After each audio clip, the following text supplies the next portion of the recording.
ایمانداری یا صدق، صدیق، ان سب سے عظیم اقدار میں سے ایک ہیں جن پر کوئی انسان اپنی زندگی گزار سکتا ہے۔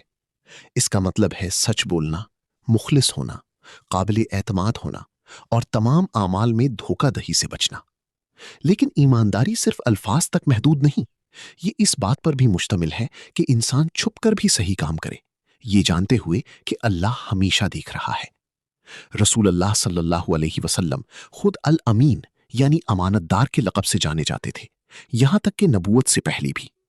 آپ صلی اللہ علیہ وسلم کے قریبی ساتھی ابو بکر صدیق رضی اللہ عنہ کو صدیق کا لقب اس لیے دیا گیا کیونکہ وہ رسول اللہ صلی اللہ علیہ وسلم کے ہر قول پر غیر متزلزل یقین رکھتے تھے اور ہمیشہ سچ بولنے کے پابند تھے۔ یہاں حضرت عمر بن خطاب رضی اللہ عنہ کے دور سے ایک واقعہ پر غور کرتے ہیں۔ یہ ایک نوجوان لڑکی کی کہانی ہے جس کی ایمانداری اور اللہ کا خوف حضرت عمر رضی اللہ عنہ کو گہرائی سے متاثر کر گیا۔ اس کی سچائی نے نہ صرف ان کی تعریف حاصل کی بلکہ اسے ایک باعزت نسل کا حصہ بنا دیا، جس کے نتیجے میں اسلامی تاریخ کے ایک عظیم ترین خلیفہ حضرت عمر بن عبدالعزیز پیدا ہوئے، جن کی قیادت نے اپنے دور میں عدل و انصاف کو دوبارہ زندہ کیا۔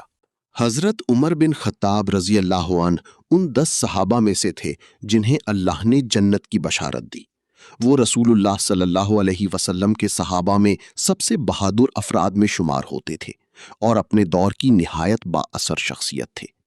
انہیں الفاروق کا لقب دیا گیا، وہ جو حق اور باطل میں فرق کرتا ہے۔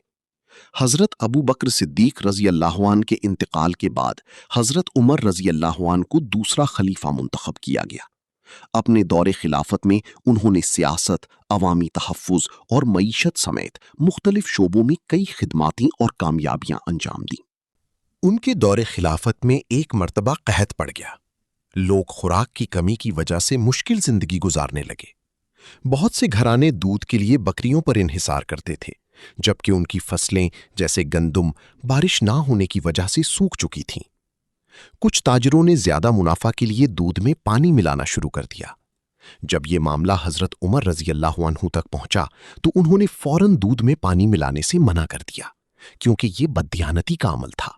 حضرت عمر رضی اللہ عنہ اپنے لوگوں کے حالات جاننے کے لیے رات کے وقت گلیوں میں گشت کیا کرتے تھے۔ ایک رات جب وہ اپنے دورے پر تھے تو انہوں نے ایک گھر کے اندر ماں اور بیٹی کی گفتگو سنی۔ ماں نے کہا، ہمارے پاس دودھ کم ہے، اس میں پانی ملا دو تاکہ زیادہ ہو جائے۔ بیٹی نے جواب دیا، لیکن امی، ہمارے خلیفہ عمر نے دودھ میں پانی ملانے سے منع کیا ہے، یہ بددیانتی ہے۔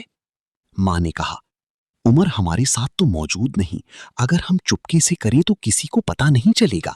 لیکن بیٹی نے مضبوطی سے کہا، اگرچہ عمر یہاں نہیں ہے لیکن اللہ تو ہمیں دیکھ رہا ہے، میں اللہ سے ڈرتی ہوں۔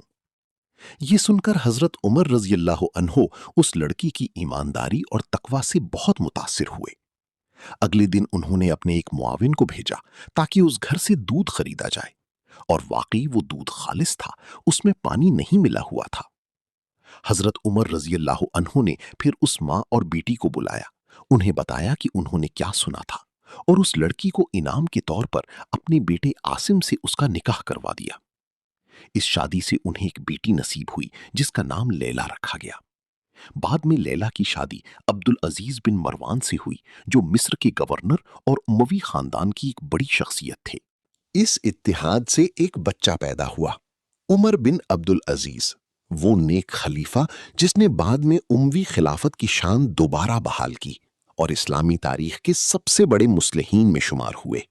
ایمانداری صرف دوسروں یا اللہ کے ساتھ نہیں بلکہ اپنے آپ کے ساتھ بھی ہوتی ہے۔ بغیر ایمانداری کے انسان اپنی روح کو نقصان پہنچاتا ہے اور خسارہ اٹھاتا ہے۔ جب یہ خوبی بچپن سے پروان چڑھائی جائے تو یہ انسان کی شخصیت میں رچ بس جاتی ہے اور اسے زندگی بھر سچائی اور حکمت کے ساتھ جینے کی رہنمائی دیتی ہے۔